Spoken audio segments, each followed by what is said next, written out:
है। ये देश जो है मुसलमानों का भी है, हिंदुओं का भी है, सिख का भी है और ईसाई का है। इसमें ऊंच नीच इस देश में है ही नहीं, लेकिन यहाँ के लोग जो है भाजपा की सरकार ऊंच नीच करवाने में लगी हुई है। भगवान है अंबेडकर, अगर भगवान का नाम लेते तो स्वर्ग चले जाते, तो हमारे लिए अंबेडकर ही भगवान है और कोई भगवान नहीं है। हमें स्वर्ग जाने की जरूरत नहीं, स्वर्ग नहीं चाहिए। बाबा साहेब ने अपने स्वर्णमणि अक्षरों से लिखकर हम लोगों को स्वर्ग देने का काम किया। अपमानजनक भाषा बोले हमारे गृह मंत्री, उनको तो पद से इस्तीफा देना चाहिए। जिस संवैधानिक पद पे उन्होंने इस तरह का बाबा साहब के अपमान किया है, शर्म आनी चाहिए। बाबा साहब अम्बेडकर एक भगवान के रूप में ही है और मेरे दिल में लाखों करोड़ों दिल में जो है बाबा साहब अम्बेडकर बसते हैं और इनकी अपमान हम सभी तमाम कार्यकर्ता नौजवान साथी नहीं स्वर्ग भेज रहे हैं, क्या कहेंगे?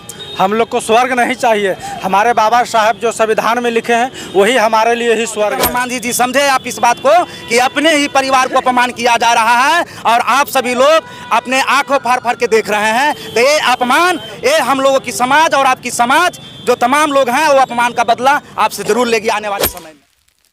नमस्कार, मैं राकेश और आप देख रहे हैं आज का नया भारत न्यूज। इस वक्त हमारी मौजूदगी नवादा जिले के केशवा प्रखंड क्षेत्र में, जहां की भीम आर्मी के कई कार्यकर्ता अमित शाह की फोटो लेकर के धरना प्रदर्शन कर रहे हैं। देखिए आपकी क्या मामला है। हालांकि लोगों का नारा है कि अमित शाह कुर्सी खाली करो। आपको एक बात बता दें कि अमित शाह जब संविधान पर चर्चा होनी थी तो अमित शाह ने एक बात बोली थी, अंबेडकर अंबेडकर अंबेडकर। आप इतना अगर आप भगवान का नाम लेते तो कहीं ना कहीं स्वर्ग चल जाते। ये बात दलित अंबेडकर के अनुयायी जो अंबेडकर को मानने वाले हैं उनको बुरी लग गई। वही भीम आर्मी जो बाबा साहेब अंबेडकर के पद चिन्हों पे चलने वाली एक संगठन है, भीम आर्मी उसका नाम है। आज हमारे साथ में धर्मेंद्र जी जो भीम आर्मी के जिला अध्यक्ष नवादा से, क्या कुछ कहेंगे, क्यों पुतला दहन कर रहे हैं? चल रहा प्लेन के नेतृत्व में चल रहा, वो बताएं। जी, मैं अमर कुमार मांझी प्रखंड उपाध्यक्ष। हमारे नेतृत्व में आज पुतला दहन जो कि बाबा साहेब के आपत्तिजनक भाषा बोले हैं माननीय गृह मंत्री जी, उनको आज पुतला दहन करने के लिए आज विश्व शांति चौक पे हम लोग इकट्ठा हुए हैं।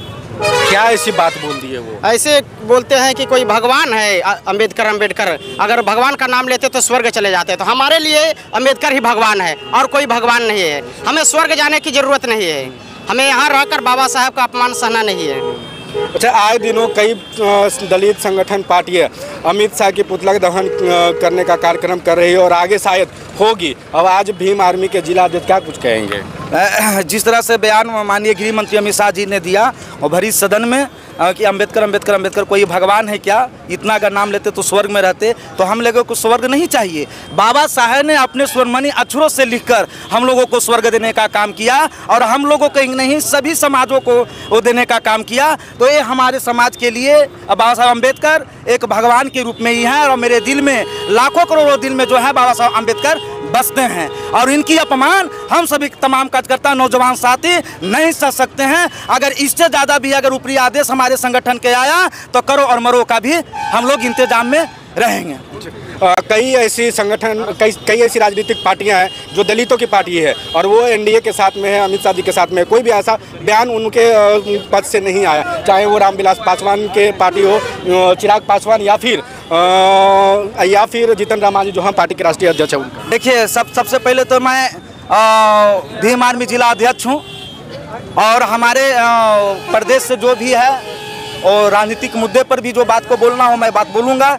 लेकिन मैं यह बताना चाहता हूँ कि माननीय चिराग पासवान जी और जीतन राम मांझी जी एक जो है एक दो सिक्के के पहलू हैं, एनडीए के साथ में हैं, तो चाहते नहीं हैं कि अगर हम कुछ बोलेंगे अंबेडकर के पक्ष में तो हमारी सीट चली जाएगी। लेकिन जीतन राम मांझी जी समझे आप इस बात को कि अपने ही परिवार को अपमान किया जा रहा है और आप सभी लोग अपने आंखों फाड़ फाड़ के देख रहे हैं। तो ये अपमान, ये हम लोगों की समाज और आपकी समाज जो तमाम लोग हैं वो अपमान का बदला आपसे जरूर लेगी आने वाले समय में।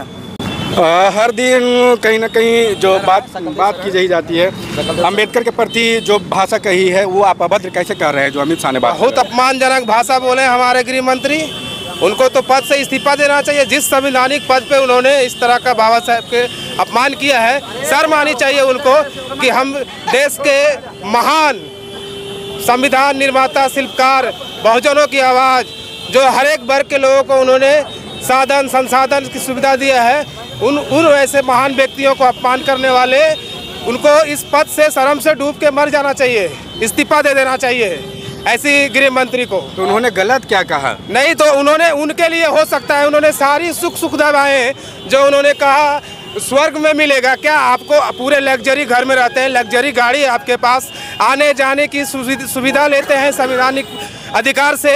उन्होंने आप जीते जी स्वर्ग ले लिया उनके लिखे संविधानों से, और उन्हीं के लिखे हुए संविधान से बने पद पे उन्हीं को अपने अपमान कर रहा है। आपको कैसा स्वर्ग चाहिए इस देश में, जो कि वो संविधान के अधिकार पे उन्होंने सारा सुविधा ले लिया है। अमित शाह स्वर्ग भेज रहे हैं, क्या कहेंगे? हम लोग को स्वर्ग नहीं चाहिए। हमारे बाबा साहब जो संविधान में लिखे हैं वही हमारे लिए ही स्वर्ग है। उससे ज़्यादा कुछ स्वर्ग की आवश्यकता नहीं है।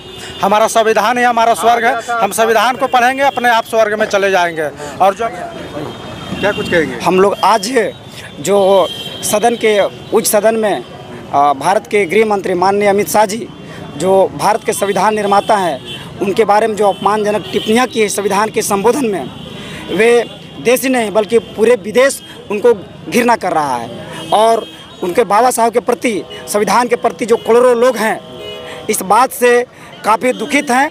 और हम सभी लोग मांग करते हैं कि आपको माफ़ी मांगनी होगी और आपके अपने पद से इस्तीफा देना होगा, क्योंकि आप जिस संविधान को शपथ लेकर आप गृह मंत्री के कुर्सी पर हैं, वो बाबा साहब का ही देन है कि जिस कुर्सी पर आपने आसीन है। इसलिए जितना भी आपको घृणा किया जाएगा कम है। यह निंदा देशों में नहीं बल्कि विदेशों में हो रही है। इसलिए हम मांग करते हैं कि आपको बाबा साहब से माफ़ी मांगनी होगी, देश से माफ़ी मांगनी होगी और आपको कुर्सी खाली करनी होगी। अच्छा, अटल बिहारी वाजपेयी के जो जन्मदिन में 25 तारीख को जो जन्मदिन मनाया जा रहा है, तो उसमें लोक गायिका देवी, बिहार की मशहूर लोक गायिका देवी रघुपति राघव राजाराम, जो कि महात्मा गांधी का बहुत ही प्यारा और अच्छा भजन था, उस पर कहीं ना कहीं टिप्पणी जताई है। वो बात पे आप क्या कुछ कहेंगे? क्या लगता है कि बाबा साहब के साथ साथ में महात्मा गांधी का भी अपमान करने का काम? बिल्कुल बिल्कुल बिल्कुल बिल्कुल बिल्कुल ऐसा ही नहीं है। हमारे भारतीय संविधान में जो है वो बाबा साहब अम्बेडकर ने बहुत बारीकी तरीके से इसमें दर्शाया है, सर्व समाज को दर्शाया है। और यहाँ प्रथम पृष्ठ पर जो कहता है कि हम भारत के लोग, भारत को एक संपूर्ण प्रभुत्व संपन्न, तो हम लोग समाजवादी लोग हैं और हमारी विचारधारा और इन लोगों की विचारधारा से कहीं डिफरेंट है। तो उनका एक गाने में एक बात आई थी, ईश्वर अल्लाह तेरो नाम का, तो क्या पहले जो कहा जाता है कि ईश्वर अल्लाह एक है, तो क्या अभी बांटने की कोशिश की जा रही साजिश? बिल्कुल बिल्कुल बांटने की कोशिश है। जैसे 6743 जातियां मैंने बांट के रखा है, उसी तरह धर्म में जो है बांटने का भी काम किया जा रहा है, देवी देवताओं में बांटने का काम किया जा रहा है। ये देश जो है मुसलमानों का भी है, हिंदुओं का भी है, सिख का भी है और ईसाई का है। इसमें ऊंच नीच इस देश में है ही नहीं, लेकिन यहाँ के लोग जो है भाजपा की सरकार ऊंच नीच करवाने में लगी हुई है। तो अभी हमारी मौजूदगी थी हिसुआ में, और हिसुआ में भीम आर्मी संगठन के द्वारा देश के गृह मंत्री का पुतला आज दहन किया गया है। आप देख रहे थे आज का नया भारत न्यूज़। फिर मिलते हैं एक नए वीडियो के साथ में, तब तक के लिए जय।